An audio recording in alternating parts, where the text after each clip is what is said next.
Oke, Masya Allah, jazakallah khairan. Ustadz, kita buka pertanyaan dari Akhwat. Ini ada pertanyaan yang cukup menggelitik nih Ustadz. Jika Allah turun di saat sepertiga malam terakhir, dan pertanyaannya saya gabungkan dengan, ada juga yang bertanya begini, dunia itu bulat Ustadz. Kalau pada saat sepertiga malam Allah turun di Indonesia, lalu bagaimana Allah bisa sama katanya Allah di atas langit, tapi Allah juga turun di Amerika misalnya, atau di belahan dunia lain?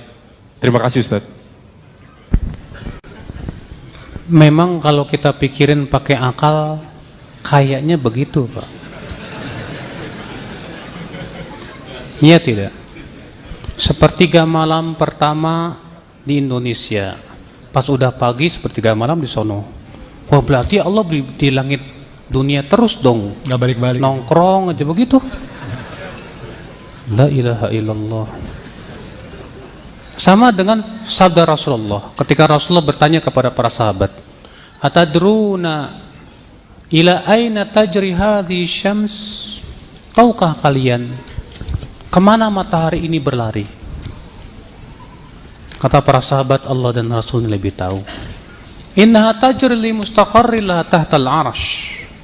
Sesungguhnya matahari ini lari ke tempat mustaqornya di bawah arash. Lalu ia pun sujud kepada Rabbnya. Lalu kemudian Allah pun berfirman, terbitlah kamu, ya, dari timur. Dia pun kemudian terbit. Coba pikirin sama antum, kalau dengan akal-akalan tadi, hadis ini nggak masuk di akal kayaknya Ustaz. Bagaimana Rasulullah mengatakan bahwa ia pergi ke mustaqornya kemudian ia sujud? Kayaknya kalau di sini tenggelam, di sono nggak tenggelam deh, kapan sujudnya ya? Ya, akhi, ini masalah gaib dan Allah ala kulli syai'in qadir. Yang menciptakan waktu siapa? Allah. Allah mampu tidak untuk mengatur sesuai dengan apa yang Allah kehendaki? Mudah, bagi Allah mudah. Kalau Anda beriman bahwa Allah Maha Kuasa atas segala sesuatu, saya yakin pertanyaan itu sudah terjawab. Karena Allah Maha Kuasa atas segala sesuatu, sedangkan akal kita lemah. Kita ini Pak, mau mikirin yang gaib itu susah loh Pak, susah.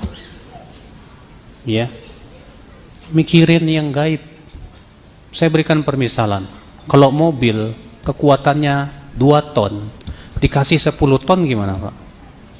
Pejret, hancur. Akal pun demikian. Akal punya keterbatasan. Kemudian memikirkan sesuatu yang tidak terbatas, dan Allah tidak terbatas. Hancur akal kita Pak, dan tidak akan terpikirkan oleh akal kita. Jangan jauh-jauh deh Pak. Banyak sekali hal-hal yang dikabarkan oleh Allah, kalau kita pikir-pikir akal kita nggak masuk di akal Pak. Tentang adanya adab kubur, masuk di akal nggak tuh? Jangan jauh-jauh deh. Setiap malam antum bermimpi, gimana tuh? Secara akal mimpi tuh gimana ya? Iya. Kok bisa bertemu dengan antum, bisa jalan-jalan ke Amerika tanpa paspor? Iya. Kok bisa ya bisa bertemu dengan orang yang sudah meninggal dunia terkadang? Coba antum pikirkan dengan akal antum. Gak ketemu tuh, gimana ya? Secara akal kayaknya gak. Makanya Pak, dalam masalah gaib, imani saja dengan iman. Akal kita ada kemampuan yang terbatas. Hanya Allah yang maha tahu bagaimana caranya.